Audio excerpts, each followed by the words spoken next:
तो guys finally Rapido का 7 day challenge complete हो चुका है। आप लोगों को बता दूं कि मैं रैपिडो में 7 डे काम किया था, लगातार रैपिडो में काम किया था और काम करके आप लोगों को बताया था कि रैपिडो में डेली कितना अर्निंग किया जा सकता है।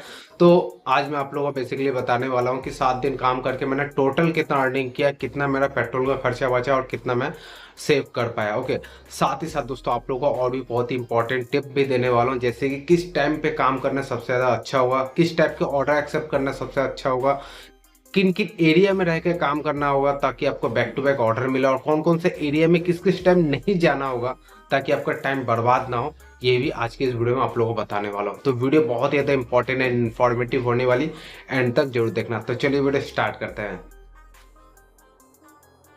तो गाइस सबसे पहले तो आप लोगों को एक चीज बता देना चाहता हूँ कि मैं 2 दिसंबर से स्टार्ट किया था 7 डे चैलेंज का, लेकिन बीच में क्या तबीयत खराब होने की वजह से या फिर कुछ दूसरा काम की वजह से मैं फिर कंटिन्यू नहीं रख पाया। 1-2 दिन बीच में गैप हो गया। ओके, और रैपिडो में जो काम किया ना, मैंने सब्सक्रिप्शन प्लान के साथ काम किया, क्योंकि भाई अगर सब्सक्रिप्शन प्लान ना लूँ ना तो भाई कमीशन बहुत ज़्यादा काट लेगी कंपनी, तो फिर अर्निंग फिर उतना अच्छा होता नहीं। तो मैंने डेली सब्सक्रिप्शन प्लान के साथ ही काम किया। ओके, तो सबसे पहले 2 दिसंबर की बात कर लेते हैं। तो मैं यहाँ पे लिख के रखा हूँ, स्क्रीनशॉट भी आप लोगों को यहाँ पे लगा दूंगा, आप लोग देख पाएंगे। तो 2 दिसंबर को मैंने रैपिडो से अर्निंग किया 996 रुपया, कह सकते हो 1000 अर्निंग किया। और एक टाइम क्या हो रहा था कि भाई ऑर्डर नहीं मिल रहा था, और जैसे कि मैंने फर्स्ट डे के स्टार्टिंग में बताया था कि भाई अगर कभी मुझे कभी ऑर्डर ना मिले या फिर मुझे अपने घर की तरफ जब आना होगा, तब मैं ओला और रैपिडो या फिर बाकी जितने सारे एप्लीकेशन है सब ऑन कर लूंगा। अगर घर की तरफ का ऑर्डर मिलेगा तो एक्सेप्ट करके आ सको। क्योंकि भाई क्या होता है ना कि रैपिडो में घर की तरफ का राइड जल्दी मिलता नहीं है, तो इसीलिए तो एक ऑर्डर मैंने ओला से कंप्लीट किया उस दिन। ओके, तो टोटल जो मेरा अर्निंग था 1163 रुपये अर्निंग था। 9 ऑर्डर हुआ रैपिडो से और एक ओला से, तो टोटल 10 ऑर्डर कंप्लीट किया। तो अर्निंग कितना हुआ? 1163 रुपया, 10 ऑर्डर कंप्लीट करके। ओके, तो 3 दिसंबर को अर्निंग काफी अच्छा हुआ, 1031 रुपया अर्निंग हुआ। प्लस अगर आप लोगों ने डे 2 वाला वीडियो देखा हो तो आप लोगों को पता होगा कि सेम कस्टमर को मैंने ऑफलाइन भी लेके आया। उनको हावड़ा मैदान से लेके आ गया था सापुर जी, सापुर से फिर दमदम लेके आया, तो टोटल वहां से 300 रुपया और एक्स्ट्रा में ऑफलाइन लेके आया उनको। ओके, तो उस दिन का जो टोटल अर्निंग था दोस्तों, 1331 रुपया अर्निंग था। ओके, ऑर्डर जो कंप्लीट हुआ सिर्फ 8 ऑर्डर कंप्लीट मैंने कंप्लीट किया था। ओके, और इस दिन मैंने कोई भी उबेर एंड ओला से राइड नहीं किया। ओके, उसके बाद 4 दिसंबर को, तो इस दिन मैंने सिर्फ रैपिडो ही काम किया, 1023 रुपया अर्निंग हुआ। ओके, और ऑर्डर जो मैंने कंप्लीट किया, 11 ऑर्डर कंप्लीट किया ओला उबर से या फिर इनड्राइव से, कहीं से कोई ऑर्डर एक्सेप्ट नहीं किया। बीच में फिर एक दिन गैप हो गया, 5 तारीख काम नहीं कर पाया। फिर 6 तारीख को काम किया मैंने। 6 तारीख को जो रैपिडो से मेरा अर्निंग था 944 रुपये, प्लस ओला से एक ऑर्डर कंप्लीट किया, 92 रुपीज हुआ। तो टोटल जो अर्निंग था 1036 रुपया अर्निंग था। ओके, टोटल जो ऑर्डर मैंने कंप्लीट किया, 10 ऑर्डर कंप्लीट किया।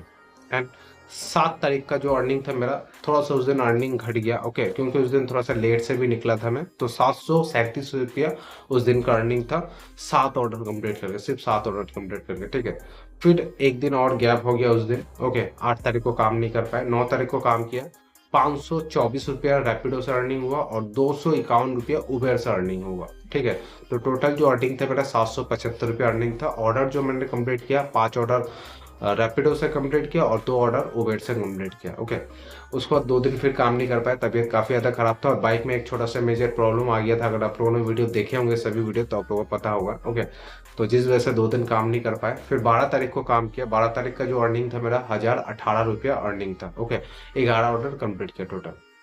तो 7 दिन काम किया मैंने सिर्फ रैपिडो में। तो टोटल जो मेरा अर्निंग था 7083 रुपया टोटल अर्निंग था। और 7 दिन काम करके मैंने जो ऑर्डर कंप्लीट किया, 64 ऑर्डर मैंने कंप्लीट किया। ओके, बट दोस्तों इसमें पेट्रोल का कॉस्ट भी है। अगर अप्रोक्सीमेटली बताऊं, डेली का मेरा जिस दिन भी काम किया 300 रुपया एटलीस्ट एवरेज मान के चलो पेट्रोल मेरा गया। ओके, तो 7 दिन का 2100 रुपया, या फिर कह लो कि 2000 अप्रोक्स मान के चलते 2000 रुपया मेरा पेट्रोल गया, क्योंकि 2 दिन मेरा काम ठीक से हुआ नहीं था। सिर्फ 700 रुपया के अर्निंग होता। उस दिन बाइक पे ज़्यादा नहीं चला, 5-6 ऑर्डर में कंप्लीट करने में, ज़्यादा बाइक चलता भी नहीं है। ओके, तो 2000 रुपया मान लेते हैं मेरा पेट्रोल कॉस्ट हुआ। ओके, तो मेरा जो अर्निंग था, मेरा जो सेविंग था, 5083 रुपया सिर्फ सेविंग था। ओके, बट ये एग्जैक्ट अमाउंट नहीं है, क्योंकि कई सारे कस्टमर एक्स्ट्रा पैसा देते हैं, वो मैंने यहाँ पे काउंट नहीं किया। और वो भी अगर काउंट कर दूँ तो लगभग 300 से 400 रुपया वो हो सकता है। ओके, अब मैं उसका हिसाब नहीं किया हूँ, क्योंकि कोई कस्टमर 10, 20, 30, 50 रुपया भी दिए, तो उसका हिसाब करना पॉसिबल नहीं था। ओके, तो अप्रॉक्स मान लेते 5,083 रुपये अर्निंग किया 7 दिन काम करके। यानी कि अगर मंथली इसको कैलकुलेट किया जाए तो 20,000 से लेके 21,000 तक के आसपास अर्निंग किया जा सकता है, पेट्रोल खर्चा छोड़ने के बाद भी, मतलब सारे मेंटेनेंस छोड़ने के बाद भी। मेरा जो बाइक का माइलेज है आप लोग को भी बता देता हूँ, 45 का माइलेज है। ओके, अगर आपका बाइक का माइलेज और जाता है लगभग 50-60 का, तो आपका पेट्रोल का कॉस्ट भी और थोड़ा सा कम हो जाएगा, तब आपका अर्निंग और थोड़ा सा ज़्यादा होगा। ओके, बट एवरेजली मैं देखा हूँ कि डेली 1,000 रुपया तक अर्निंग हो जाता है। और जो मैंने काम किया ना, आप लोगों को बता देता हूँ, मैं डेली 10 घंटा करके ही काम किया हूँ। किसी दिन 9 घंटा, किसी दिन 6-7 घंटा भी काम किया हूँ, तो 10 घंटे से ज़्यादा नहीं काम नहीं किया हूँ। ठीक है, 10 घंटे में 1,000 रुपया आराम से हो जाता है। अगर आप ज़्यादा करना चाहते हो तो ज़्यादा कर सकते हो, लेकिन मैं रिकमेंड नहीं करूँगा, क्योंकि भाई बाइक चलाते हो तो आपका पूरा अटेंशन, पूरा फोकस होना चाहिए। ऐसा नहीं कि काम करते करते थक जाओ, लेकिन फिर भी आप करना है आपको काम, बाद में फिर वो चीज़ रिक्सी हो जाता है काफ़ी यार। तो 10 घंटा मैक्सिमम ठीक है। ओके, 10 से 12 घंटे ठीक है। ओके, अब बात आती है भाई किस टाइम सब लॉग इन करें। ओके, मतलब कौन सा टाइम बेस्ट है काम करने के लिए। तो अभी का जो मैं कंडीशन बताऊँ ना भाई, मॉर्निंग के 9 बजे से लेके शाम के 6-7 बजे तक अगर आप काम करते हो ना, तो इस टाइम ऑर्डर का फ्लो काफ़ी अच्छा होता है। ऑर्डर का कहीं पर भी कोई कमी नहीं होती, आपको बैक टू बैक ऑर्डर मिलता है। बट वहीं अगर 7-8 बजे के बाद, यानी कि शाम के 7 बजे के बाद से ना, रात को फिर ऑर्डर मिलना थोड़ा सा मुश्किल हो जाता है, क्योंकि ठंडा का टाइम है तो ऑर्डर जल्दी मिलती नहीं है। ओके, तो आपको काफ़ी ज़्यादा वेट करना पड़ता है। इवन दो काफ़ी हाई डिमांड एरिया में भी हो सकता है आपको अगर घर जाना हो, अपने घर की तरफ का भाड़ा नहीं मिलेगा, छोटे छोटे भाड़ा मिलेंगे जो कि आपको एक्सेप्ट करने का मन नहीं करेगा। ओके, तो टाइमिंग जो मैं आप लोगों को बताता हूँ, अगर आप कर सके जितना सुबह निकल सके उतना अच्छा है। अगर आप 8 बजे से भी निकल सकते तो और भी अच्छा है, लेकिन मैं रेकमेंड करूंगा 9 बजे से निकलो यार। तो ऑफिस टाइम शुरू होती है, तो उस टाइम से आपको बैक टू बैक भाड़ा मिलती रहती है। शाम के 7 बजे तक आपको नॉन स्टॉप भाड़ा मिलेगा। और अगर आप कंटिन्यू काम कर सके 9 से लेकर 7 बजे तक, तो 1200 से 1300 रुपया इजीली आप कमा सकते हैं। लेकिन अगर आप ब्रेक देते, जो कि मैं कहूँगा कि लेना जरूरी है, तो आप फिर भी 1,000 रुपीज तक इजीली कमा सकते हैं। ओके, अब बात आती है कि भाई कौन से एरिया में रह के काम करें। तो बेसिकली मैं कोलकाता से बिलोंग करता हूँ, आप लोगों को बताता हूँ। तो कोलकाता का जो सेंट्रल कोलकाता जोन है ना, बेसिकली उस एरिया में रहकर अगर आप काम करोगे ना, तो आपको ऑर्डर का कमी कभी नहीं फील होगी। मैं यहाँ पे मैप में राउंड कर दे रहा हूँ, आप लोग समझ जाना कि कौन सा एरिया मैं बेसिकली यहाँ पे बताना चाह रहा हूँ। ओके, तो इस एरिया के अंदर आप पर्टिकुलरली रह के काम करोगे ना, तो आपको ऑर्डर का कमी नहीं होगा, आपको बैक टू बैक ऑर्डर मिलती रहती है। लेकिन जैसे आप कोलकाता का थोड़ा सा सिटी के आउटसाइड एरिया में चले जाओगे ना, तो हो सकता है आपको वेट करना पड़ेगा, या फिर आपका मनपसंद ऑर्डर नहीं मिलेगा, आपको जहाँ जाना चाहिए वहाँ का राइड नहीं मिलेगा। अगर आप सोच रहे हो भाई घर की तरफ का आना है, तो आपको नहीं मिलेगा। और even though salt lake sector 5 जैसा एरिया में भी आपको अपने घर की तरफ का भाड़ा नहीं मिलता। आप घंटों तक इंतजार करते रह जाओगे, लेकिन आपको भाड़ा नहीं मिलेगा। मैंने अपने 2-3 वीडियो में भी ये चीज़ बताया। क्या हो रहा है ना कि मैं एग्जैक्टली रात के 8 बजे तक सॉल्ट लेक सेक्टर 5 के आसपास घुस रहा हूँ, लेकिन उसके बाद से यार घंटों तक इंतजार करना पड़ रहा है मुझे। एक अपने घर की तरफ का ऑर्डर नहीं मिल रहा है। हालांकि मिल रहा है, लेकिन दूसरा साइड का मिल रहा है। लेकिन वही हो सकता है कि भाई आपके घर की तरफ का मिलेगा कि नहीं मिलेगा। कई बार मिल भी रहा है, छोटे छोटे ऑर्डर मिलता है।